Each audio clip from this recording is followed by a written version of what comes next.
Hey, what's up mga bro? Welcome back to the channel. Kalikot day na naman tayo at may panibago tayong accessories na ilalagay dito sa ating Raider 150 Fi. Meron tayo ditong TRC na fluid cap. Ito yung ating ilalagay dito sa ating Raider 150 Fi. Papalitan natin to. Itong TRC fluid cap natin, compatible sa Raider Carb at saka Raider Fi. Mga naunang model ng Raider Fi, ang butas nandito sa magkabilang gilid yan. Ayan. Pero ngayon, kaparehas na ng Raider Carb. Ayan. So sana mag-fit, sana mag-plug and play to dito sa ating Raider 150 Fi.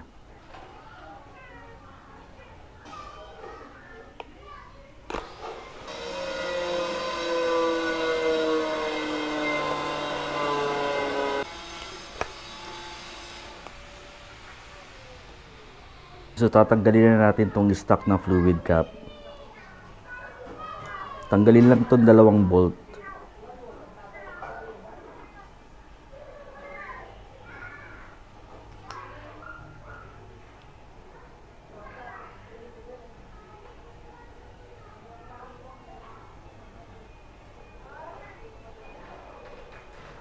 Bali ito lang yung tatanggalin mga bro. Iiwan natin tong plastic na to.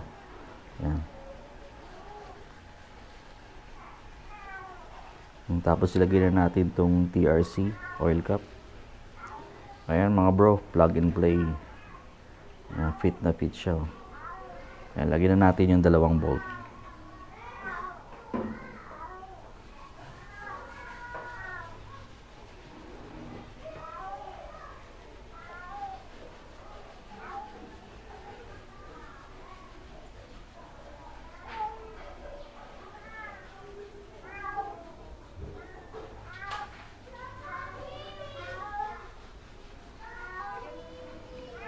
Naikabit na natin mga bro.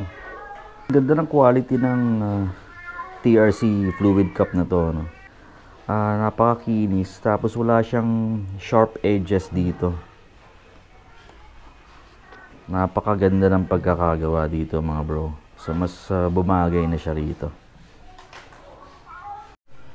Okay mga bro, update ko na rin pala kayo sa ating Raider Fi. Nagkabit na rin pala ako ng crankcase bolt. Ito yung white gold. Ayan, makikita nyo. Ayan o. Kinang na siya mga bro. Ang ganda. Hindi ko na nagawa ng video to mga bro eh. Pero ito nga yung update ko para sa inyo na nagkabit na tayo ng crankcase bolt. Ayan, white gold yung kulay. Pati rin sa kabilang crankcase.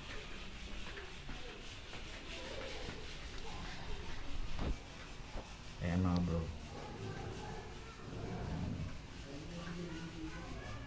Ganda.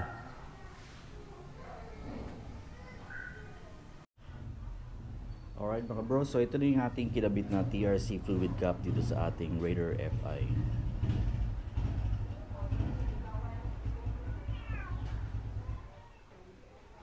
Ganda. Okay mga bro, ayan, napakaikli lang ng video na ginawa natin kasi nga nag-install lang tayo ng fluid cap. Mga bro, gusto ko lang iset yung expectations ninyo na ang video na i-upload ko puro mga ganito, pag-i-install ng mga accessories, yung mga ganyan lang muna kasi nga wala pang papel itong ating Raider Fi, hindi pa dumarating sa akin. Wala pa akong kopya ng ORCR hanggang ngayon. Ang tagal. Sana maibigay na sa atin yung kopya ng ORCR para at least makalayo-layo na tayo, makapag-rides na tayo mga bro.